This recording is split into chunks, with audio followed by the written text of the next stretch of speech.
Le contrôle des Rothschild. Liste des banques détenues et contrôlées par les Rothschild. De plus en plus de gens commencent à comprendre que 99% de la population mondiale est contrôlée par une élite du pourcentage restant. Mais qui contrôle cette élite de 1%? S'agit-il d'une simple théorie de conspiration qui attribue ce rôle à la famille Rothschild? En effet, la famille Rothschild semble littéralement tout dominer, même l'élite du 1%. Examinons donc cette affirmation à la lumière de la liste suivante. Cette liste du moins devrait être irréfutable. Elle n'énumère que les banques détenues et contrôlées par les Rothschild. Attachez vos ceintures. C'est parti.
À la lumière de ces faits, on peut au moins comprendre l'affirmation selon laquelle, en coulisses, la dynastie Rothschild est sans aucun doute la famille la plus puissante de la Terre.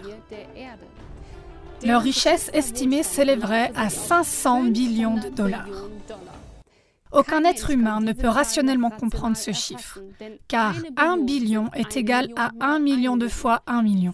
500 billions de dollars serait alors 500 millions de fois 1 million de dollars, donc un 5 avec 14 zéros. Bien évidemment, il est impossible de prouver de manière pertinente cette somme estimée.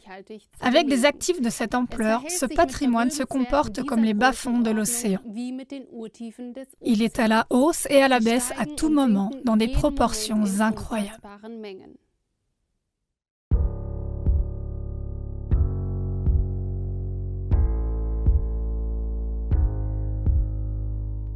La Federal Reserve Bank et l'Internal Revenue Service, IRS. Le fait que la US Federal Reserve Bank soit dans des mains privées est pratiquement inconnu du grand public. De même, le grand public ignore que la Fed se trouve sur un terrain qui lui appartient et qu'elle est protégée par les lois américaines. Cette société privée imprime l'argent pour le gouvernement américain, qui lui verse des intérêts pour cette faveur. La Fed est à son tour contrôlée par les dynasties Rothschild, Rockefeller et Morgan. L'ensemble des États-Unis est donc endetté envers la Fed. En outre, la plupart des personnes vivant aux États-Unis n'ont aucune idée que l'Internal Revenue Service, IRS, est une autorité étrangère. Plus précisément, l'IRS est une société étrangère privée du Fonds monétaire international, FMI, et elle est l'armée privée de la Federal Reserve Bank, Fed. Son objectif principal est de garantir que les Américains payent leurs impôts et soient tous de bons petits esclaves. En 1835, le président américain Andrew Jackson a déclaré son mépris pour les banquiers internationaux. « Vous êtes une fosse pleine de serpents et de voleurs. J'ai décidé de vous exterminer. Par Dieu Tout-Puissant, je vais vous exterminer. » Si seulement les gens comprenaient l'injustice abominable de notre système monétaire et bancaire, nous aurions une révolution avant demain matin. Il s'en est suivi une tentative ratée d'attentat contre le président Jackson. Jackson avait dit à son vice-président, Martin Van Buren, « La banque, M. Van Buren, essaie de me tuer. » Ce sera le prélude d'une série d'intrigues qui marqueront la Maison-Blanche pendant encore des décennies. Les présidents américains Lincoln et John F. Kennedy ont tous deux été assassinés dans leur tentative de libérer le pays des banksters. Les mégabanques du monde. Il y a deux mégabanques qui offrent des prêts à tous les pays du monde, la Banque mondiale et le FMI.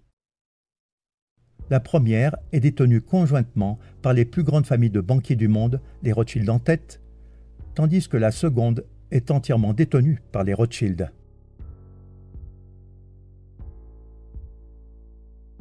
Ces deux mégabanques offrent des prêts aux pays en voie de développement et utilisent leur taux d'intérêt presque impossible à rembourser pour s'emparer de la prospérité réelle, les terres et les métaux précieux. Mais ce n'est pas tout.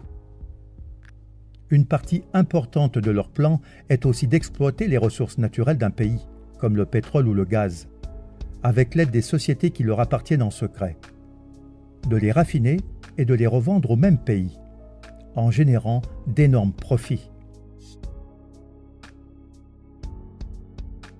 Mais pour que ces entreprises puissent fonctionner de manière optimale, elles ont besoin d'une infrastructure solide, qui manque généralement dans les pays dits en développement. Ainsi, les banksters, qui offrent même des prêts presque impossibles à rembourser, s'assurent à l'avance que la majeure partie de l'argent soit investie, vous l'avez deviné, dans des infrastructures. Ces négociations sont menées par des tueurs économiques qui réussissent en payant à ceux qui peuvent vendre leurs terres une jolie rétribution, c'est-à-dire un pot de vin, ou sinon en les menaçant de mort. Pour plus d'informations à ce sujet, on peut lire le livre Bekenntnisse eines Ökonomie-Hitman, en français Les aveux d'un tueur économique. L'une des banques qui contrôle tout, la Banque des règlements internationaux, BRI, dont le siège est à Bâle, est manifestement contrôlée par les Rothschild, et son surnom est la Tour de Bâle. Le vrai pouvoir des Rothschild va bien au-delà de l'empire bancaire. Si vous n'avez pas encore été étonné par la puissance des Rothschild, et vous l'êtes certainement, veuillez noter qu'ils sont derrière toutes les guerres depuis Napoléon. C'est le cas depuis qu'ils ont découvert à quel point il est rentable de financer les deux parties d'une guerre, et depuis lors, ils le font tout le temps.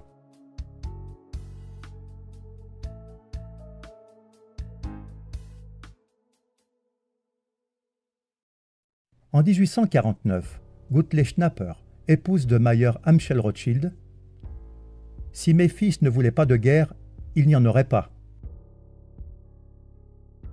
Le monde est donc en guerre parce que c'est très profitable pour les Rothschild et les banksters leur alliés parasites.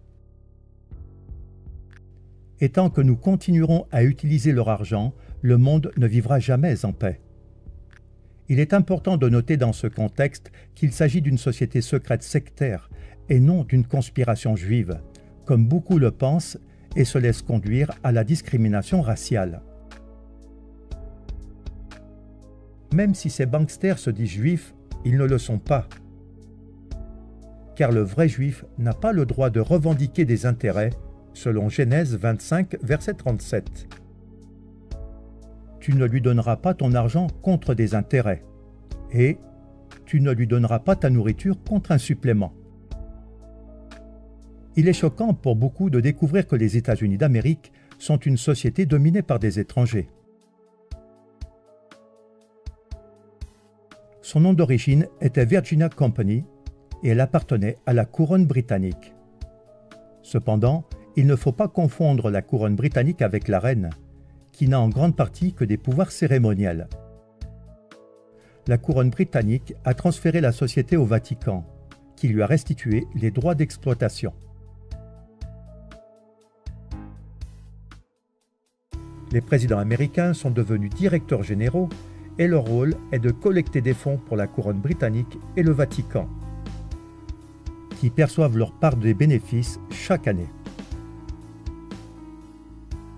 La couronne britannique gouverne secrètement le monde à partir d'un État indépendant et souverain de 2,9 km², connu sous le nom de City of London. Cette autre couronne est constituée d'un comité de 12 banques dirigées par la Banque d'Angleterre. Devinez qui contrôle la Banque d'Angleterre? Oui, exact, les Rothschild.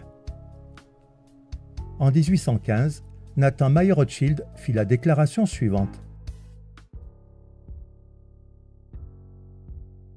Je ne me préoccupe pas de savoir quelle marionnette est placée sur le trône d'Angleterre, le royaume où le soleil ne se couche jamais.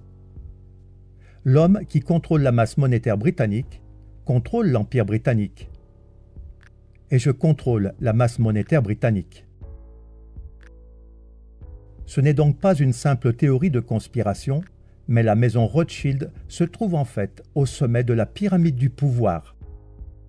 Si l'on fait des recherches approfondies, on découvre qu'ils sont le cerveau du nouvel ordre mondial et qu'ils dominent complètement d'un agenda mondial. Ils sont derrière l'Union européenne et l'euro, et ils sont derrière l'idée de l'Union nord-américaine et de la monnaie améro.